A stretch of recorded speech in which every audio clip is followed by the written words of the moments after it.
Howdy, it's Chimerato, and this is actually February 8th, 2025, Carnival Sunday, the 100th anniversary of Floyd Collins. We were down here at that time, and I found out about the Floyd Collins Museum at the Wayfarer Inn. I had heard that this had closed several years ago. I didn't know that it was accessible again, and I was thrilled to hear that they had it going on. So we stopped by and checked it out. It was free. They didn't even ask for a donation.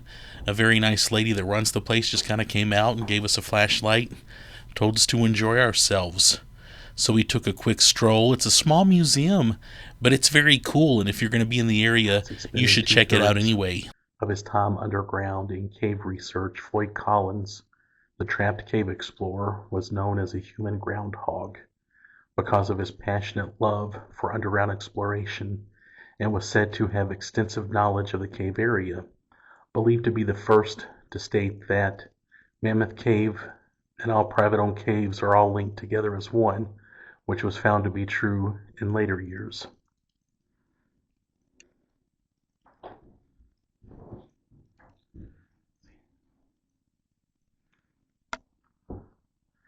Cave wars reaching its peak at the time of the entrapment was believed to have played a leading role in the death of Floyd Collins.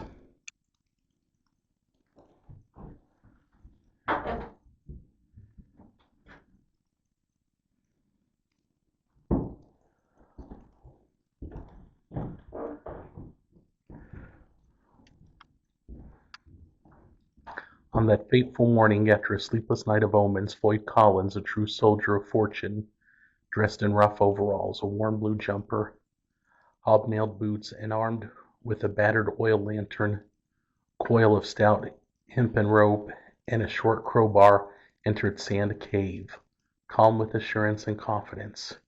It was into this fissure that Floyd Collins ventured for his last excursion into caveland.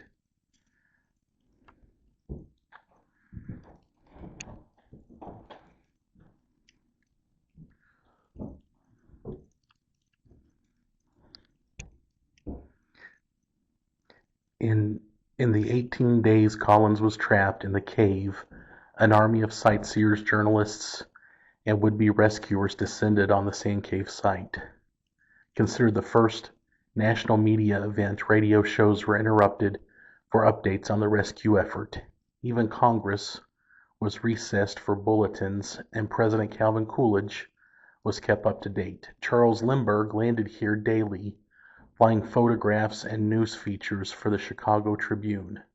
William Skeets Miller risked his life half a dozen times to talk to the trapped explorer, defeat and cheer him. He came within inches and minutes of freeing Collins. His heroic work won him a Pulitzer Prize. The rescue and the carnival-like atmosphere surrounding it inspired writers and filmmakers.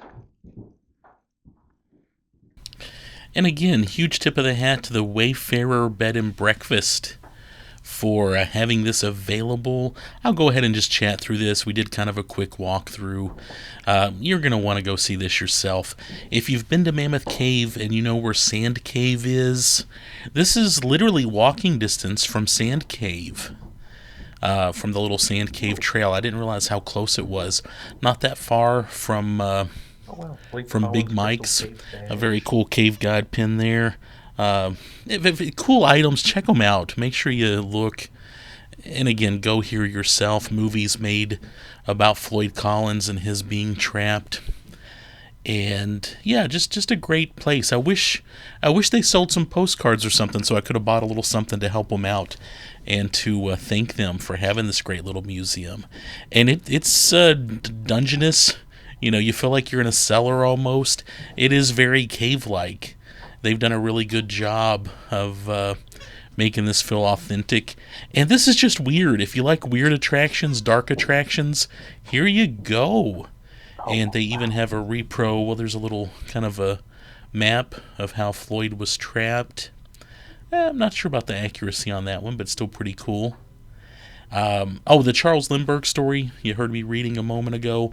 I know there was a Kentucky Explorer article kind of debating that Lindbergh was there. But anyway, of course, Floyd Collins, kind of a country guy looking for a new cave, got trapped 55 feet underground, and he'd survive a couple of weeks before he finally died. The rock that caught his leg is in a cave museum next to Diamond Caverns. I've put up another video about that elsewhere on the YouTube channel. And of course, Floyd Collins was in his cave. He was kind of, you wouldn't say buried, but they put his coffin in the tourist cave that he had discovered, and it was there for several decades before they finally buried him in 1989 within the national park. If you go to Mammoth Cave National Park, if you go to the visitor center, you're going to be within 5 miles of Sand Cave where he was trapped. It's gated off now, and also where he is buried, and also this wonderful little museum. Here's a look at the outside, but I just wanted to put that quick video up and thank the Wayfarer Bed and Breakfast for having this great museum there. What do you think?